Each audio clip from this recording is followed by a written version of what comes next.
गुरुदेव, क्या हर प्रकार की साधना सिद्धि धर्म के अंतर्गत आती है? भद्रे, धर्म का अर्थ बहुत गूढ़ है। कहा गया है स्वसिद्धे पराक्षेपः परार्थे स्वसमर्पणम। साधना करने वाले, सिद्धि प्राप्त करने वाले दो प्रकार के होते हैं। एक होते हैं जो विश्व कल्याणार्थ साधना करते हैं, यज्ञ अनुष्ठान करते हैं। एक होते हैं स्वसिद्धि के लिए अनुष्ठान करते हैं, साधना करते हैं, जिसका लाभ स्वयं लेते हैं या अपने कुटुंबजन तक सीमित रखते हैं। और एक संपूर्ण ब्रह्मांड के कल्याणार्थ, जीव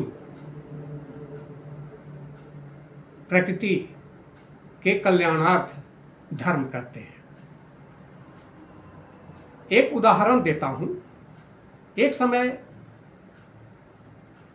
परम पूज्य रामकृष्ण परमहंस जी के प्रिय शिष्य नरेंद्र, जो विवेकानंद के नाम से विभूषित हुए, कहीं जा रहे थे। रास्ते में एक नदी मिली।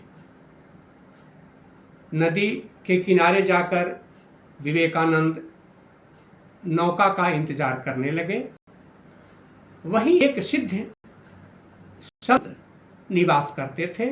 वो अपनी कुटिया से निकले। उन्होंने कहा, वत्स, तुम्हारा ललाट चमक रहा है। तुम दीप्यमान नक्षत्र की तरह इस सौरमंडल में आप से युक्त लग रहे हो। तुम हो कौन? विवेकानंद ने कहा कि पूर्ववर्ती नरेंद्र, वर्तमान में विवेक हूं। ने कहा कि तुम तो रामकृष्ण परमहंस के शिष्य हो, यहाँ क्यों खड़े हो? विवेकानंद ने कहा कि महात्मन, मैं नदी पर जाना हूं, नौका उस है, उसी का इंतजार कर रहा हूं। कहा उन्होंने, तुम उसके शिष्य हो और नदी का इंतजार कर रहा है। विवेकानंद ने कहा इंतजार कर रहा है। उस संत ने कहा कि देखो, मैंने सिद्धि प्राप्त कर ली है। देखो मैं कैसे नदी पार होता हूँ। खड़ाऊ पहन करके वो नदी के ऊपर चलने लगे। नदी के जल के ऊपर चल करके उन्होंने नदी पार किया और पुनः नदी के जल पर चलते हुए वापस लौट गए और मुस्कुराए। देखा, मैंने तो नदी पार कर लिया। इसके लिए मुझे नौका की जरूरत नहीं है।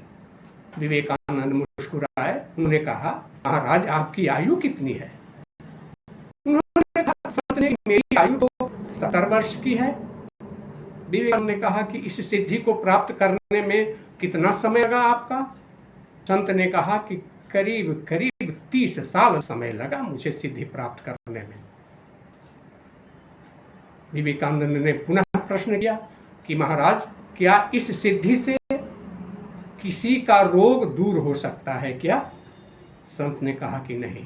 किसी का पेट भर सकता है क्या? संत ने कहा कि नहीं। क्या राष्ट्र का कोई कल्याण हो सकता है? संत ने कहा कि नहीं। विवेकानंद ने पूछा, क्या हो सकता है? उन्होंने कहा कि कुछ भी नहीं, केवल मैं नदी को पार हो सकता हूं। विवेकानंद मुस्कुराए और उन्होंने कहा कि महाराज, आपने 30 वर्ष में 25 पैसे कमाए हैं। 30 वर्ष का समय आपका 25 पैसे बचाने के लिए बर्बाद हुआ। आपसे ना तो कोई राष्ट्र का कल्याण होगा, ना मानव जाति का, और ना ही प्रकृति का। तो यह आपकी साधना 30 वर्ष व्यर्थ गई।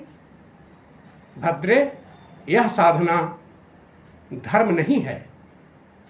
यह साधना अधर्म के अंतर्गत आती है, जिससे न तो समाज का कल्याण हो और ना ही प्रकृति का कल्याण हो, ना ही विश्व का कल्याण हो। आपने प्रकृति का शोषण किया 30 वर्षों तक। आपके शरीर की रक्षा प्रकृति ने की। आपने इस वायुमंडल में वायु लिया, आपने इस मंडल में सूर्य का तेज लिया। जो कुछ भी आपके शरीर की सुरक्षा के लिए चाहिए वो सब कुछ आपने प्रकृति से लिया। बदले में आपने क्या दिया प्रकृति को? कुछ भी नहीं। बदले में आपने समाज को क्या दिया? कुछ भी नहीं। बदले में आपने राष्ट्र को क्या दिया? कुछ भी नहीं। तो यह धर्म, यह चमत्कारिक सिद्धियां आपको धार्मिक नहीं अधर्मी साबित करेंगी। इस प्रकार धर्म और अधर्म की परिभाषा बड़ा ही सूक्ष्माति सूक्ष्म होती है भद्रे। आज यही, कल पुनः दूसरे टॉपिक पर।